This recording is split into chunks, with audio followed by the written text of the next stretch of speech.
Hello and welcome to 2 Bits of Marketing. My name is Sharjil Yanas and I'm joined here by Shantanu Hey, guys. Gupta. And today we're really excited to learn more about the Illusory Truth Effect. Whoa, that's a heavy word. What is this bias? Yes, I'm interested. Yeah. It sounds like a spell, right? Is there like any marketing value to it though? And is truth the same thing as a reality? It's all like a chat and argument that's gonna happen. So roll up those sleeves, loosen the tie, get your stationery, heat up that cup of coffee, and take it all in or take in some of it. Your call. In this episode of Being Judgemental is It's good. Good, yes. Yeah. And how do you guys like our previous episodes? We would love to know. Yes, So that's the first feedbacks. call out. Extremely important for us. And look forward every Wednesday and Friday of the week for the videos to go out on YouTube and on Spotify. And yeah. Yeah, we can so do. that's the housekeeping stuff. And of course, like if that was a little awkward now, it will get a lot better over time because this is and it's also been 3 weeks since we last recorded. So sorry for that tangent. I had exams. It's not fun. Yeah. So let's talk about the illusory truth effect, right? Yep. Which is, what is it? Like, how do you, because I have my own understanding of it, but I know Mhm. that this is something you were also reading before. So why don't you like introduce it and I'll bring in nonsense. Perfect. stories. Yeah. So I had heard about this, but never paid attention to it. Right. So what I understood after reading that from the 99 Decisions Lab page, which we'll share the link below in the description, is it's a kind of truth. It's an effect where you are fed with same information again and again. It might be true. It might be false. There's only one way to find out, which is the one who's giving you the information has to be the right one. The source has to be really legit and verified. They have to make sure that what they're sharing with you is true, and you just take it in. Like you get fed the information first time, you have your doubts, then you get fed the second time, you have your doubts, but by the third time you're like, yeah, this is what I believe in, and you start believing in it, and after a while it becomes your truth itself. So, Yep. in a way. And it's interesting, right? To me, as well, it is more of a function of frequency Mhm. and the repetition of information. Like you said, truth or lies, that's different, and it has different values. Like assuming people that you're not lying, right? It's a very important assumption. Nobody wants to lie as a brand, right? You can maybe, there's a fine line you can play with, but lying is not really where it's at. But the idea of an illusory truth and frequency and repetition is of critical importance to any brand or business that we're building, right? Mhm. It's about saying the same thing almost. It's like the value of a tagline, Yeah. right? You keep saying the same thing. Just do it has been hammered. If Nike changes its tagline, maybe it has. Like, I wouldn't No. even know. You wouldn't know, but you'll always associate Yeah, just do it with- forever, like till the Exactly. end of time. So Like, because I've heard it so many times. Yeah. And back where we are from, we have Maggie, 2-minute, instant 2-minute Noodles, It's yeah. never taken 2 minutes. yeah, it's never taken. Right? Never. And I always believed when I was growing up, and even today, if I was going to make one, I would still believe it's 2 minutes, but it's never going to be. Even the world's best cook is never going to make it in 2 minutes. It takes probably 6 to 10 minutes, and sometimes more, depending what all ingredients you add into it. But yes, I very think funny. it's the very Bangalore. How far are you? 2 minutes away, dude. And then you come after like 30 minutes. Yeah. That's what Maggie is, right? Essentially, it's not 2 minutes.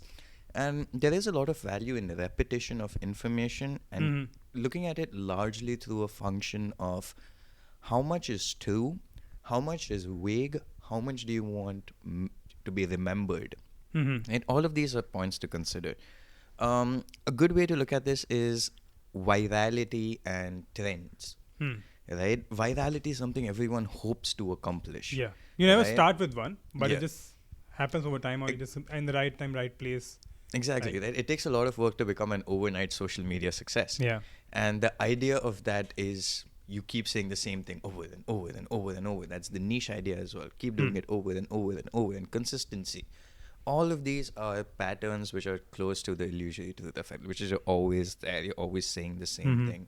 And there is So a what I difference. hear is one point is you're saying a word called repetition. Probably that's what you're kind of saying. Yes. It's like keep It's repeating frequency and repetition. Okay. And what's important for me is there's a difference between this and the bandwagon effect, Hmm. right? The bandwagon effect is social proof. Bandwagon Yeah, effect. we're going to talk about that some other time, but that's Yeah. social proof. Yeah. This is just frequency recall, Hmm. right? So it's important to know that, hey, social proof has its own place and so does recall, right? For example, running the same ad for 2-3 years, if it's a great ad, why not? Right? It's improving recall, it's improving salience, it's improving those factors which are important in a brand. And that's sort of like the second part to this, which is we've sort of spoken about what is it, but where is it used in marketing and how do we measure it? Right? So, what are your thoughts on where all you've seen it? I have.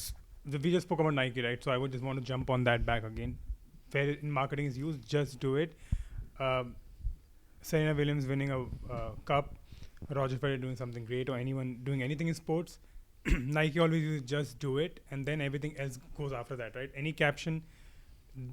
I think their designers love working at Nike because just do it is like they just have to put that and then create the whole creative around it, and you're repeating the same word and then you're starting with it. So we are associated with that information already. So when I read just do it, I know there's something great has happened or something is going to happen or there's some competition happening.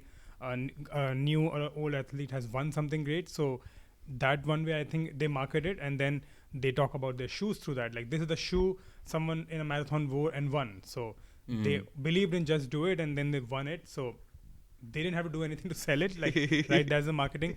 Maggie one was really cool. Like I think I never thought about it that way. So when we're talking about it today, it's great. Like 2 minutes Maggie. It is never proven. Everybody knows it's a lie. And it's kind of a false information, but it's a perfect marketing, and I wouldn't even call it unethical because it's just how marketing is. You are You're skirting the line there, right? It's Yeah. not. It didn't create harm to anybody. Yeah, in a way. Like if you really thought packaged, ready to eat instant noodles take lesser than 2 minutes or 2 minutes, dude, that's like not possible. Like That's first not- off, it depends on are you at an elevation? Water takes longer to boil, right? Are you putting anything in your Maggie? Because everyone does that. Yeah. So it's just like 2 minutes is like its own thing, right? There's a lot of value in repetition and not just taglines and having that as a core identity thing. But that's where differentiation and where it's supremely important in my experience and in my knowledge that we really build towards. Repeat your differentiator. It is the most important critical thing. Yeah. Right? If the more you repeat what differentiates you from the rest of your category, the stronger your brand recall and the truth value of your brand. Now, of course, why does everyone promise 99.99% germs? Dude, most of those anti-disinfectants clear 100% of the germs. Yeah. That's how they work. Exactly. Right? Yeah. But True. nobody believes 100%. They're like, chance you need, Yeah, no there's no chance. Right? And that's, again, if you give off an illusion of truth of 99.99%, the first company, if you remember, was 99%. Then Yeah. it became 99.9%. Yeah. It became 0.99%. 99%. Yeah. Fuck. So it's just repeating the same information. So, because we're talking about where it's used in marketing, right? Would something like, let's go into consumer electronics, for example, short on iPhone, they say. Yes. It's kind of a tagline, like just something like just do it. It has been used probably from iPhone 6, so it's been 7-8 years now. They have been using it. And the minute you read about it, you know, this has been shot. Nobody cares which iPhone it is. 5-year-old or 6-year-old. Nobody cares what lens filters you've added. Exactly, Any nothing, of right? those. So that's what we are again coming to. Like, it's a great marketing. I'm not too sure if that comes under the same category. It but that's what I'm definitely thinking does, of. but you sort of building it with the bandwagon effect of social proof. So, okay. Right? Combining that with this and almost having like UGC, anything in that space of social proof. The only reason to keep it different is it is an output-oriented thing, whereas this is an input-oriented thing. It's what you are feeding into the system. Yeah. But shot on iPhone is what you're getting out of it. Yeah. Right? But I can feed in a whole bunch of things. Like, for example, some companies we know where there's fake say shot on this phone. Yeah. Right? Yeah, we won't name it, but yeah, we there won't are name many. them, but there are a That's few true. of them, right? Yeah. So that, again, I'm not sure if iPhone does it. I don't know. I know other companies do it. Illusion of truth. Right? It is... You're trying to believe as a consumer or Yeah. as a fan that what my company is doing is right, but somehow there is a gap which you wouldn't know until you worked there or somehow it got Yes. leaked out, With right? some of these companies, and that's where for me I draw that line. I'm like, dude, don't say you've done it on this if you haven't done it on this, Yeah. because that's a blatant lie. Right? I would just call that illusory lie. It's just a lie. Okay. There's no Not even truth truth. value to it, and there's no like that kind of lie hurts somebody. It has an ability to impact, right? Because at the end of the day, it's not about 10 rupee Maggie packets versus 10,000, 100,000 rupee phones. It's more about, hey, somebody saw that and believed that, hey, this, but nobody believes Maggie happens in 2 minutes. Yeah. Nobody. It's just a factual thing. Nobody thinks about it. Hello, Frank. We Yeah. have a dog. Uh, um, so that's the thing, right? And I think that the idea of using it in marketing is also like some of the brands we've worked with, they really used to emphasize recall a lot. Yeah. Right? Like, what is the ad frequency? And ad frequency is a supremely important metric, in my opinion, to some level at least, for things like these. And then you can do a brand lift study to figure out if it has if your ad frequency and your campaign has had an impact. So that's how I would use something like this. Like, if you're starting a new campaign tagline or new branding or something, right? Just keep running distribution ads, spread it as wide as possible. Yeah. Make sure people are viewing it with like 5, 6 as a frequency amount, or maybe lesser depending on the category. And then do a brand lift study to see if people have an increased recall, right? If Makes they sense. do, congratulations, you've won. That was the entire point, right? If you have managed to build a new association, you've won. And of course, that is something we will talk more about in some of the other episodes as well, association building. But that's like how I would use it in marketing. Would also in automobile, like they say, like BMW, joy is right, like, right? So, but that's a tagline, so it won't come under this. But say we are the fastest car, 0 to 60. Now that could be illusory effect in a way because according to them, in the best lab tested environment and the most controlled environment, the speed 0 to 60 in 3 seconds, or 0 to 60 miles per hour, 3, 4, 5 seconds is what the company promises you. You believe it, you buy it, you tell your friends and your family, and you buy it only for that basis. And then you go out and it happens not in 3, it happens in 4 seconds. They weren't lying, because when they did it in there, so would you consider that as a good practice of marketing? But that's it's used fine, everywhere. It's because been used that for is many true. years now. Yeah. The car did manage to go at that speed. But right? it was, of course, in... it was in the wind tunnel, is not my fault. Right? Don't get me wrong. But that's a great marketing, right? It's a good recall because people buy it and they feel pride about buying a car because it's super fast compared to any other competition. So and that could be I would say another good category to look at for this is pretty much the luxury category. Like, in fact, if you study the ups and downs of the luxury category, like right now, I think luxury category is going down. Yeah. Right? Like this year, yeah. Not we have For less, few, yeah. less expenditure. And it's also like choice, because a lot of these luxury companies have realized that we are some of the least ethical companies on the planet. Yeah. So a lot of avoidance happens on that lens as well. But if you look at luxury as a category, right, luxury items, luxury goods, whether it's in bathing or in food and ingredients and stuff like that, there is a very different kind of illusory truth playing out. No over sugar there. added. Yeah. And juices. Right? Health advertising, a lot of health and food is based on illusory truths. Yeah. Right? Like real strawberry in this, or real lemon in your dishwash, but lemon flavor in your candy. I'm like, okay, this is confusing, right? Yeah. And we never think about this. Yeah. Right? We just take it by a word, and I think that's what we are talking about, this effect, right? It's so easy to manipulate in a way, and it's not harming anyone in a way. Like, of course, they go through all the lab testing, and they know what legalities they have to go through, but they all know, like, and it's the phrasing, scent off natural lemon. Yeah. It was just like, okay. It's just but I love about the no sugar added, right? Like, no sugar added juices, and then you look at the bag, 25 grams of sugar in 100 ml. There's no sugar added, but there is so much amount of sugar that it is basically a sugar drink in a way. Like, you could rather make it home, and maybe, so I think that's where marketing gods have really played well there. Like, it's been going on for decades. I've seen going all over my life in North America or back in India. It's a world-renowned truth where no sugar candies right now, big push there. Somehow the other they'll talk about what different kind of sugar they're adding. They start talking about honey is great for you, but it's not. It's equally the same thing. Of course, little better than processed sugar, but it's still going to harm you the way it is supposed to if you take it in excessive quantity. So, yeah, now I'm realizing I've gone through this effect so long in my life, and it's an amazing bias we're talking about today, because this is super interesting, guys. I think we would love to also know if you guys have any comments where you have experienced this in your life. Something you've heard too many times. Yes, exactly. Right? So, and there is no truth value to it, but you believe it. That's the illusory truth effect. It doesn't have to be like a group bias. Like, it can just be the fact that you've heard this so many times. Yeah. You just believe it. and it works. It's human, unfortunately, and there are ways you can use it in marketing. There are ways you can exploit it in marketing as well. Quick point on that, right? Look at all the unethical ads that run, especially with like these silly mobile game ads and stuff on YouTube. Or the weight loss. Yeah, weight loss programs, or Very all big. those half of those dating apps, which is just like they're trying to disguise themselves by saying, "Hey, we're a dating app," but it's just like a weird kinky sex app. Yeah. Right, and that's just like, what is going on? And at the end of the day, it's illusions, right? And they keep saying the same thing again and again. Why is Taliban a government? Because they kept saying we are good.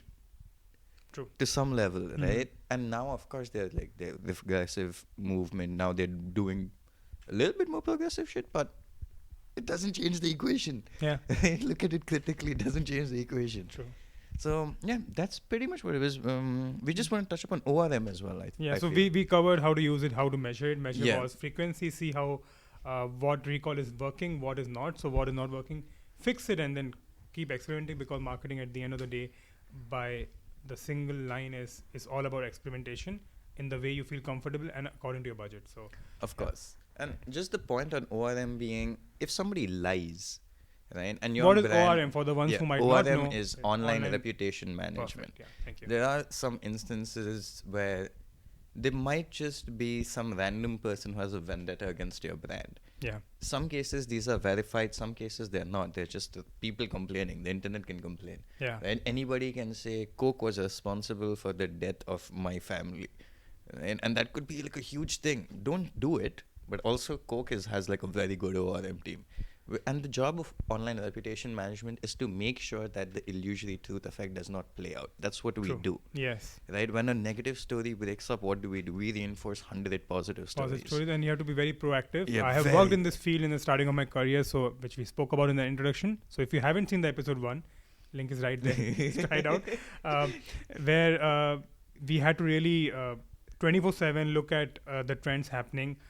If there was something which was ORM centric, or it was on a highest priority, reach out to the teams which have to deal with it, because very important to go to the source of the problem and try to fix it, because sometimes it could be a genuine problem, but again, according to the effect what we're speaking about, if someone posts that in Reddit, on X, on YouTube, on Spotify, on any platform where you're available, it will become a truth for the rest of the world, right? And it's going to be very easy for them to manipulate you as a brand. And you just as a brand, you cannot go out and fight out with a customer, because you never do it. Yeah, Customer is the king, possible. which is the basic truth of marketing. So and sometimes it's just it's just timing, right? Somebody might have a negative thing to say about a particular thing which is not relevant to you at all, but somehow you got dragged into it and now everybody hates you. Right? All of these are things you have to worry about as a brand. So ORM, and it has a very important role in maintaining certain illusions of the brand. Like, some companies very bad and pointless to do ORM. Yeah. Right? Like, especially very heavily service oriented companies. Hotel industry in a way. Hotel industry or airlines or food delivery. A company cannot be held responsible for every employee. That's not fair. Yeah. Right? True. Because most of these employees who are there in those roles aren't really there for a lifetime of service. They're just doing it for quick money, and if you get on their nerves, it's totally fine. They could be having a bad day. Yeah. Right? And that's fine.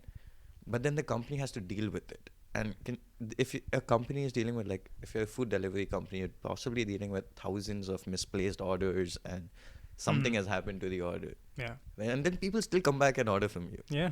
Right? They have no choice in a way, right? Then Not they no know, choice, right? but it's the illusory truth values as well. You look at how many food delivery ads happen. That's an industry where the number of and frequency of ads is so high. Yeah. Like, you go once on one of these apps, the next 20 ads you'll see is that app. True. And they really take use of it. They're like, yeah, you may have had a bad experience, but you know what? You know it's coming in 20 minutes, right? It's not. And we're giving you a $15 gift card. Like, you can use it if you order this weekend. Boxing Day, Christmas is right around the corner. Don't be in the concept of deep discounting deserves a conversation. We will have that for sure. So again, we are always thinking, our minds keep working. What else we should, right? Just want to check that. Yeah, and that's pretty much good timing. ORM's role. Then the next one, very important. I think I'm very excited to talk about this, is the truth versus reality part, which is what we have been talking from the starting. Yes. So So truth versus reality is, it's important to know what is the truth and how real it is, right? For example, a lot of companies overpromise, but in terms of reality, when it really happens, when you buy a product or buy their services, use their services or their channels, you are like underwhelmed in a way. Like they Think never of delivered. every visual food ad Yeah. from any fast food restaurant. Exactly. It looks so good. You go there, you're like, what is this Yeah, depressing where are thing my you've 5 given me? patties or my 6 cheese slices? Where is the dripping cheese and the oily, greasy hands I'm going to get? Nothing at all, right? Like, I expected to be a half a kg burger, but it turned out to be a 50-gram burger. So that's a very good example, and I think that this industry really thrives on it. Yeah. And I think that's the motive, because this is the visual of food is like when you're hungry, and when you're not hungry, it has to make you hungry, or if you're hungry, it has to make you go crazy that you want to order it now. Food The and only two ways. the thing about food, and what's very interesting about food photography, because I used to be a chef, right? Yeah. So I've worked on a couple of food photo projects, and we used to work with a few food brands. It's a as well. lot of work. Yeah. It's a tremendous skill it's and insane amount of work. Yeah. It's also very silly. Uh-huh. It is so silly because a lot of the food, right? When we're making it for photo elements, like leave the shoot part, but as a photographer, you're paying attention to texture and structure more than anything else, right? Because unfortunately, in real life, that texture doesn't look like that. Never. Right? Dude, like, you know how zoomed in you have to be in a burger to see that texture? Zoomed in, the amount of lights they use, and the props and the gear, like and amazing. even the spacing, just things like that. Like, there's camera tricks and there's ingredient tricks. True. And you have both of these in, I'd say, the foods part, right? And of course, this is true for many different industries as well, right? Anytime somebody says best or this or that, yeah, they may or may not be the best, and there may be some truth or lies to that sentiment behind it, but it is the difference between reality versus what I have to promise. Unfortunate truth also to this matter is you can't under-promise in a world where everybody else is over-promising. Yeah. Right? You may over-deliver, but you have to at least promise the same thing, right? If, for example, if you promise $10, now for some reason you've set the market rate at 10, which means I also have to do, oh God, $10, right? So there are definite market movers in categories, and there are price movers, and there's a lot of different things where, you know, these roles overplay differentiation, yada, yada, yada. But the important part of it is truth is different from reality. Always. Right? And it might be true, but it might not be real. It might be real, it might not be true. What is life? Like, I was thinking about the other example, right? Domino's. 30 minutes for free. Like, that campaign changed the kind of a whole understanding of how pizza is delivered. But the truth was 30 minutes, conditions apply, and there were so many conditions and so many paragraphs to read through. The reality was that I got my pizza, and I think that's what people cared about, and they played around. I played around with it. Hey, it's 31 minutes, you were late, but they had different terms and conditions which they came up with. So they kind of overpromised, but I wouldn't say they never underdelivered. They delivered really well. But yeah, that would be one. They use these biases really well for the whole campaign.